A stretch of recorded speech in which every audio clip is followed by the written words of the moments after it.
Hola a todos, bienvenidos a este podcast en donde exploraremos los métodos y modelos en psicopatología. Hoy hablaremos de cómo los métodos psicológicos y genéticos nos ayudan a entender los trastornos mentales y revisaremos los modelos biológico, cognitivo, conductual y psicoanalítico. Y terminaremos con un caso práctico de un trastorno de ansiedad social.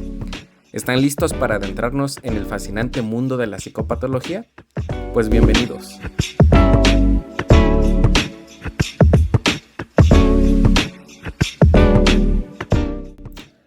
Muy bien, pues empecemos por los métodos psicológicos y genéticos. ¿Sabías que la genética conductual estudia cómo los genes y el entorno interactúan para influir en nuestro comportamiento? Por ejemplo, los estudios de gemelos comparan a gemelos idénticos y fraternos para entender la heredabilidad de los trastornos mentales. También están los estudios de adopción que nos permiten separar los efectos genéticos de los ambientales. Por otro lado, los métodos psicológicos se centran en los procesos mentales y el comportamiento. Aquí encontramos técnicas como la introspección, en donde las personas reportan sus propios pensamientos y sentimientos, y la observación sistemática del comportamiento en diferentes contextos. Además, los estudios experimentales manipulan variables para establecer relaciones causa-efecto, mientras que los experimentales, como los correlacionales, nos ayudan a identificar asociaciones entre variables. También podemos hablar de lo que es la epidemiología, una disciplina clave para poder entender la frecuencia y distribución de los trastornos mentales en la población.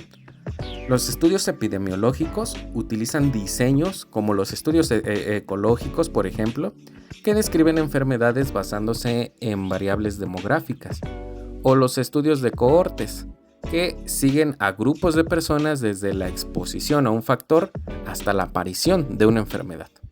Sin embargo, la investigación epidemiológica enfrenta a muchos desafíos, por ejemplo, el error aleatorio que ocurre cuando las muestras son insuficientes, el error sistemático o sesgo que puede surgir durante la selección de la muestra o el análisis de datos, y estos problemas pueden afectar finalmente la validez de los resultados.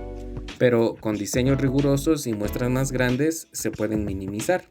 Tomar en cuenta que existen diferentes sesgos que se pueden dar al tratarse de muestras tan grandes de población o incluso de información.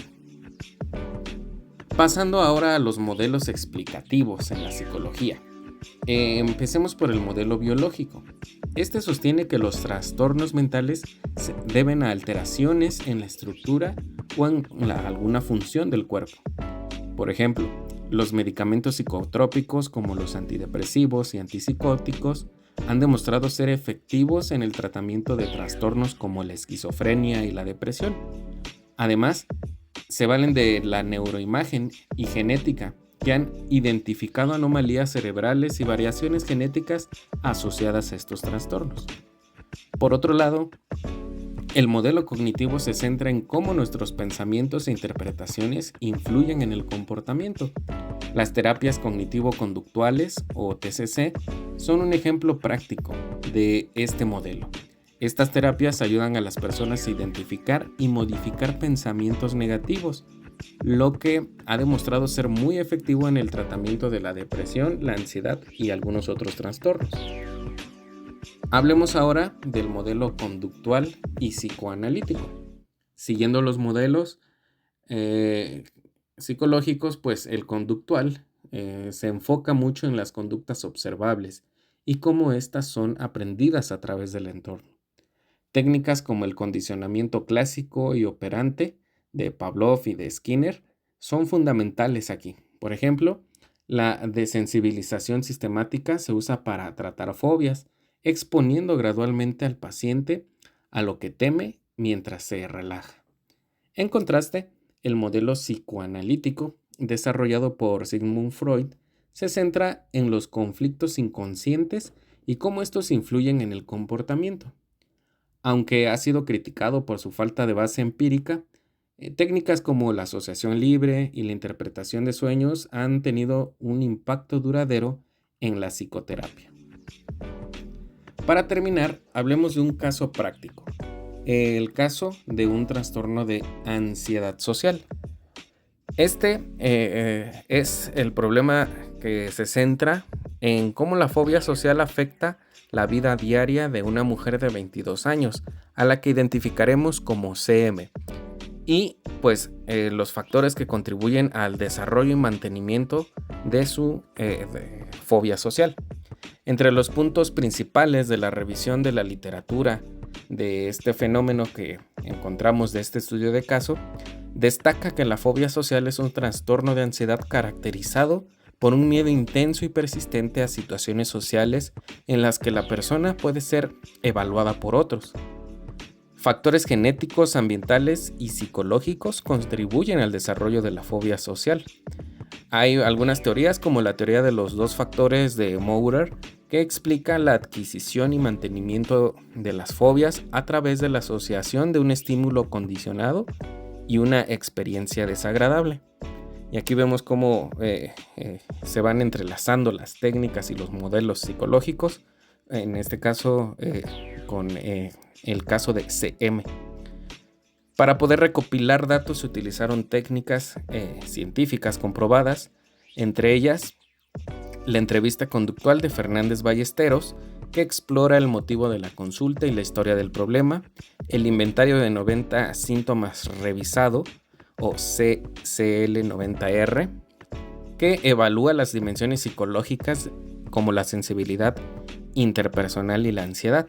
También se utilizó el cuestionario de salud general Goldberg, que identifica el estado de salud general en distintas dimensiones del paciente, y una escala breve de fobia social, o BSPS, que es una evaluación específica para la fobia social.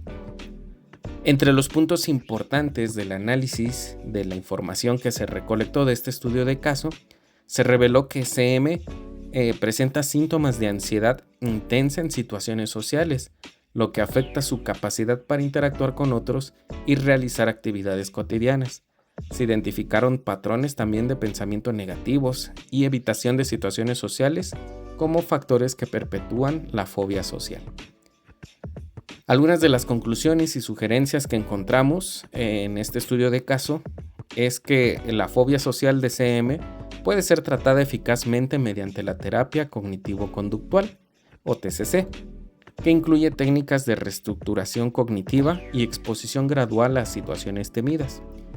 Se sugiere también el uso de técnicas de relajación y entrenamiento de habilidades sociales para mejorar la confianza de CM, en situaciones sociales en específico.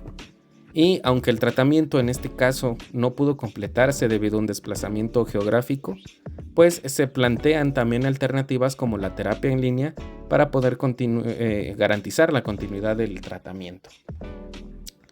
Estamos por llegar al final de este podcast. No queremos irnos sin antes platicar o hablar un poco acerca de nuestras conclusiones.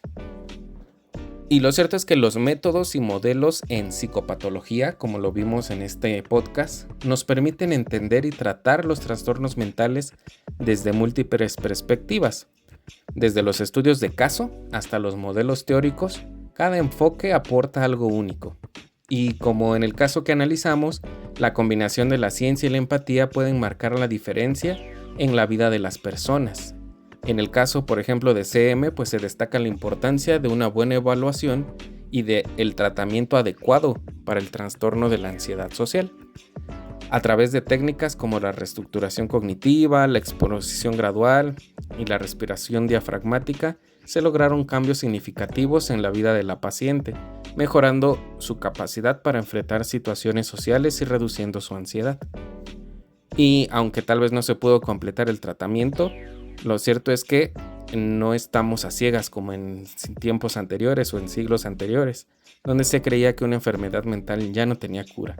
Gracias a todos estos modelos y estos métodos, se puede encontrar una intervención eficaz para cada trastorno. Además, es fundamental considerar que los métodos psicológicos y genéticos nos permiten entender cómo los genes y el entorno influyen en el comportamiento humano. La investigación epidemiológica también juega un papel crucial pues estudia la frecuencia y distribución de los trastornos mentales, identificando problemas comunes como el sesgo de selección y el sesgo de información. Y como comentario personal, en mi opinión, este caso subraya la necesidad de abordar los trastornos de ansiedad de manera integral, considerando tanto factores biológicos como psicológicos y ambientales. La combinación de todas estas técnicas cognitivas y conductuales es efectiva, pero es crucial que las conozcamos para poder adaptarlas a las necesidades individuales de cada paciente. Por ello es importante que, como profesionales de la salud, no nos cerremos a las diversas metodologías o modelos, reconociendo cuáles pueden ser de mayor utilidad a ciertos pacientes. Y aunque la mente humana es compleja, con las herramientas adecuadas siempre hay esperanza de sanar, como se ha demostrado en este y en otros casos. No cabe duda que la psicopatología es un campo complejo, pero con estos enfoques podemos entender mejor los trastornos mentales y desarrollar mejores intervenciones. Gracias por acompañarnos, nos escuchamos en el próximo episodio. Saludos.